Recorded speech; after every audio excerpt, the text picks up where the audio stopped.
Vamos seguir falando sobre esse assunto, então, desses balanços das Big Techs com o Lisandro Vieira, especialista em tributação internacional. Tudo bem, Lisandro? Bem-vindo mais uma vez aqui no CNN Money. Boa tarde para você. Boa tarde, Muriel. Tudo bem? Prazer estar aqui com você. O prazer é nosso. Eu quero muito te ouvir sobre esse cenário que a gente estava na expectativa de receber esses balanços agora das Big Techs, mas eu queria começar especificamente com a Amazon, que foi a primeira a divulgar no dia de ontem, especificamente. De que forma você viu esse balanço chegando? A percepção que a gente tem por aqui é que, principalmente, a Amazon e Apple acabaram decepcionando um pouco, Quais foram os pontos que você chamaria a atenção para esse cenário? Apesar de ter uma certa resiliência aí nos resultados financeiros, né, Muriel, a Amazon é uma das empresas que é mais afetada por essa briga ou por essa guerra aí tarifária, não só por ser uma empresa americana, né, que está colocando produtos aí não só nos Estados Unidos, como no mundo todo, mas por ter grande parte dos itens que vende sendo aí provenientes da China. Então eu vejo ela e o mercado está vendo ela como uma empresa que pode sofrer, que vai sofrer mais impactos se essa guerra comercial se mantiver, se ela se escalar, ou mesmo, Muriel, eu tive a oportunidade de ver nesses últimos dias aqui em Londres, eu vi um economista-chefe de uma das Big Four num evento que a gente foi, mesmo num cenário de desescalar essa guerra tarifária, ainda assim a previsão de um cenário negativo, né? Mas pode ser menos negativo se a gente parar agora, desescalar um pouco esse conflito Pois comercial, é. né? Esse conflito, essa guerra comercial. Não deixa de ser um conflito no fim das contas, E aí queria te ouvir sobre também a Apple, que a gente sabe que o impacto disparado de todas as companhias a gente espera e imagina que deve ser da Apple, mas lembrando, que de modo geral esses balanços, eles não estão contando com o mês de abril, que foi quando foi anunciado lá o Liberation Day. Portanto, num segundo trimestre talvez o impacto seja ainda maior. Mas queria te ouvir sobre o balanço da Apple e quais foram os pontos assim que chamaram a atenção. A própria Apple, né, Muriel, trouxe, um dos pontos que chamou atenção, esse 2,3% de redução de venda de iPhone na China. A própria Apple trazendo uma previsão de aumento de 900 milhões de dólares de custo, justamente por conta desses acontecimentos. Uma coisa que chama atenção, Muriel, porque nós conversamos uma outra oportunidade aqui, na época eu trouxe os números de 2022, agora a gente tem os números aí super atualizados, tá? A receita de serviços ali da Apple cresceu na casa de 14%, né, para 26 bi. Então, para a gente ver o quanto é relevante também para eles o setor de serviços, e certamente é uma área que eles vão tentar expandir, enquanto o hardware vai sofrer mais impactos, né, por conta de toda essa ida e vinda. E enquanto isso não for solucionado, eles certamente vão tentar expandir isso para outras estruturas de receita. Uma delas, e muito representativa, é a de serviços. Perfeito. Outro ponto que eu gostaria de ver com você é a Microsoft, que teve um resultado além do esperado. Um destaque, inclusive, dando uma olhada aqui no balanço delas, foi justamente a receita da nuvem. Os serviços da Azure, para a gente ter uma ideia, cresceram 33%, muito mais do que o trimestre anterior, inclusive. A receita total da nuvem, a receita também subiu bastante, olhando para esse cenário. E a empresa também deu a entender que espera um novo avanço nos próximos trimestres. Portanto, esse serviço de nuvem crescendo bastante também. Algum outro destaque, algum cenário específico com relação à Microsoft que você gostaria de detalhar para a gente aqui, Lisandro? Com certeza, Muriel. Enquanto as duas anteriores que a gente conversou, elas tiveram uma reação do mercado depois de cair a ação, mesmo depois dos números ainda de lucro, de crescimento de receita e tal, mas é muito mais por conta do futuro do que dos números aí passados, e como você disse, abril ainda estava fora. A Microsoft, por que ela espera, né, Muriel, que esse número de receita vinda de cloud, né, de processamento de nuvem, de armazenamento, tal, cresça? Porque muito do impulsionamento desse crescimento bastante representativo da Microsoft se dá pelo uso de IA, pela intensificação do uso de IA. E eu sei até que nem está aqui, por exemplo, o Google na nossa pauta, né, Muriel? Mas tem algumas dessas empresas, essas Big Techs, têm muito de receita vinda de anúncio, e a gente já vê várias iniciativas de se começar a usar as IAs, por exemplo, como buscador. Aqui a gente não está hoje falando de Google, mas Google que tem receita muito significativa de buscador, de anúncio, né, de ads, assim como o Meta também tem bastante receita de ads. A Microsoft e as empresas que têm investido mais em IA, elas podem capturar boa parte do usuário que hoje está buscando numa determinada plataforma, ela pode encontrar respostas melhores, mais prontas, e já tem estudos também, né, Muriel, de preparação dessas IAs para que a própria compra de um bem ou de um serviço possa ocorrer dentro da IA de forma transparente, sem que a pessoa tenha que pesquisar por algo numa plataforma, sair para comprar em outra. Então já tem rumores e algumas coisas até mais concretas de integrações de plataformas aí de marketplace com as IAs e para que se reduza esse atrito do usuário. Então, existe uma chance realmente muito grande dessas receitas da Microsoft crescerem, até porque ela anunciou um investimento de cerca de 80 bilhões de dólares em IA para continuar esse crescimento, né?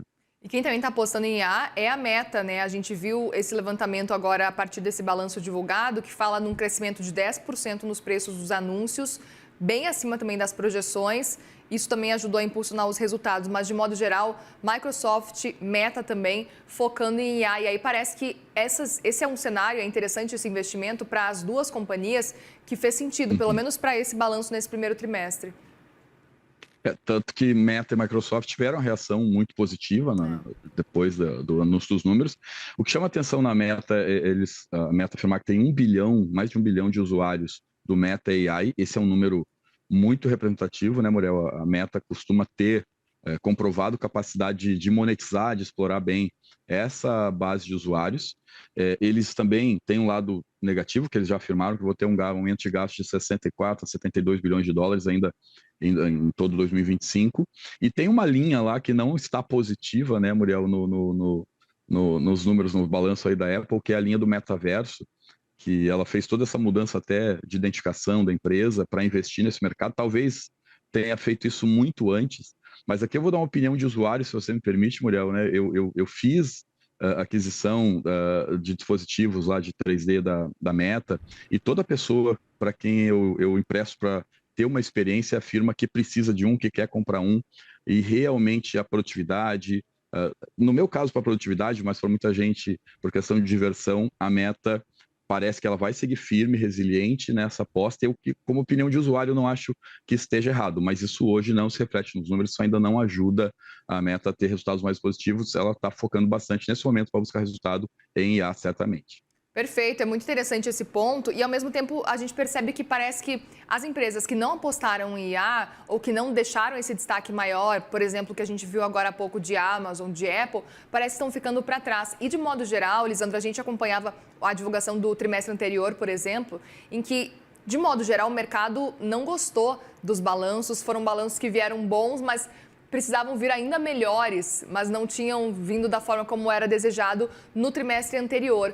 Nesse trimestre, parece que a Alphabet também acabou, a dona do Google acabou também surpreendendo bastante. E aí veio Microsoft, Meta. Será que essas três primeiras que começaram abrindo as portas deixaram o mercado, os investidores um pouco mal acostumados? E aí vem Meta, vem Amazon e aí o mercado começa a torcer o nariz? Certamente essas empresas elas estão tendo uma queda aí entre 15% e 20% na média. Quando a gente fala das 7 magníficas lá, né, elas têm tido uma queda representativa aí esse mês.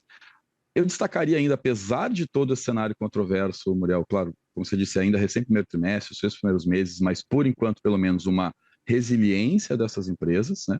Mas elas certamente estão sofrendo o impacto dessas tarifas, de todas essas idas e vindas, e nós estamos presenciando, Muriel, uma corrida pela IA. Né? Com certeza a gente está presenciando.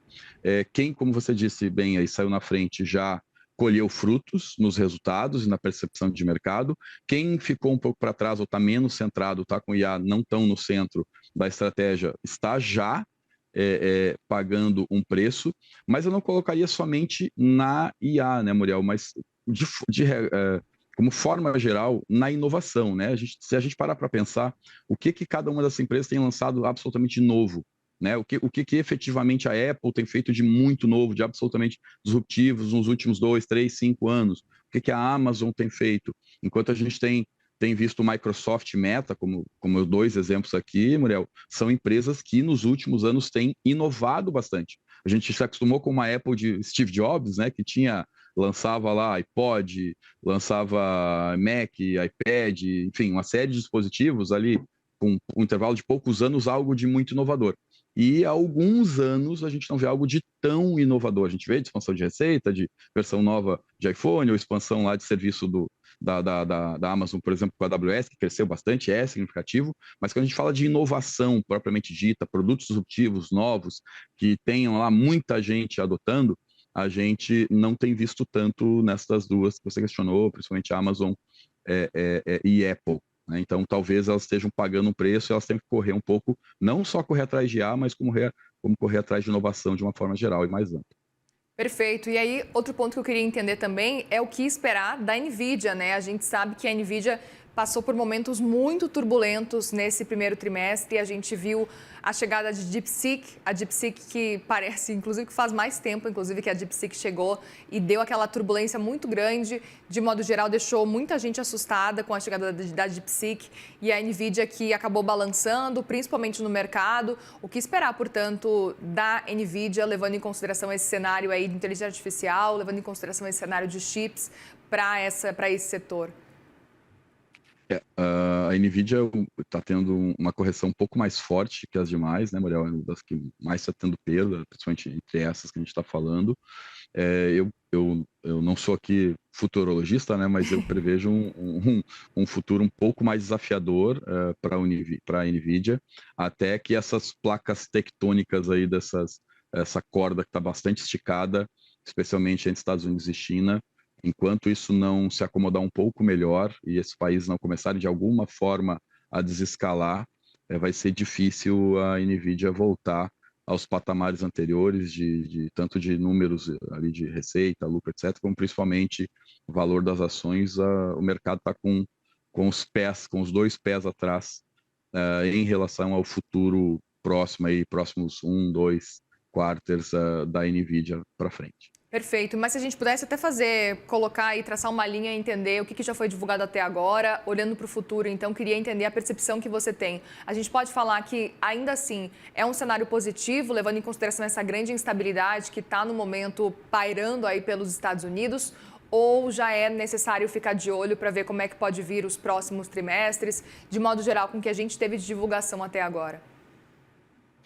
Eu, como investidor, ficaria num cenário um pouco mais intermediário, né? Não, se estivesse detendo ações aqui, não quero fazer recomendações, né? Claro. Mas eu não entraria, não é para entrar em desespero, mas também talvez não seja para entrar tão comprado aí para os próximos meses, porque é um cenário bastante incerto, até voltando aqui no que a gente viu, Muriel, aqui na Europa, os números de incerteza há muito tempo não estavam tão altos. Nós temos níveis de incerteza aqui que em alguns casos superam os tempos de pandemia, em alguns casos que remetem lá a 2008, 2009, né? Então, é um momento de incerteza, especialmente para uma empresa que tem... Porque as demais ali, todas têm um composto ou de receita de serviços ou de receita de anúncio muito forte, e a NVIDIA tem essa dependência muito grande do hardware, né, Muriel, da produção. E afirmar qualquer coisa, seja para um lado ou para o outro, no que depende dessa relação Estados Unidos e China agora, é bastante complicado, né? Então, esse é o cenário da NVIDIA, de ter uma dependência desse conflito desescalar para que ela possa voltar a ter alguma normalidade. Para quem é um pouco mais otimista e toma mais risco, vai entender que é um bom momento para acreditar nessa empresa. Para quem é um pouco mais conservador, é um momento de talvez não entrar tão comprado, porque pode ter estender por um tempo esse conflito e a empresa continuar pelos próximos quartos encontrando alguma dificuldade nos seus números. Muito bem, Lisandro Vieira, especialista em tributação internacional. Muito obrigada sempre pela sua contribuição aqui com a gente do CNN Money. Prazer é meu. Muito obrigado, Muriel. Até a próxima. Até, obrigada.